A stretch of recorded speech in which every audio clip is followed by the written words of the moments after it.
Hi friends, welcome to வஞ்சி Tamil tech. தமிழக அரசு ஒரு சூப்பரான அறிவிப்பு அறிவிச்சிருக்காங்க. கல்லூரி மாணவர்களுக்கு இலவச லேப்டாப் வழங்கும் திட்டம்.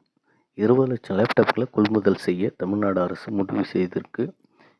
இதற்கான டெண்டரும் அறிவிச்சிருக்காங்க தமிழ்நாடு அரசு. மாணவர்களின் விருப்பத்திற்கு ஏற்ப லேப்டாப் அல்லது டேப்லெட் என்கிற டேப் வழங்க திட்டமிட்டுள்ளது. இதனுடைய சிறப்பு அம்சம் என்னன்னா 8GB RAM, 256 GB hard disk, 14 அல்லது 15.6 இன்ச் ஸ்க்ரீன் அளவு இருக்கும்.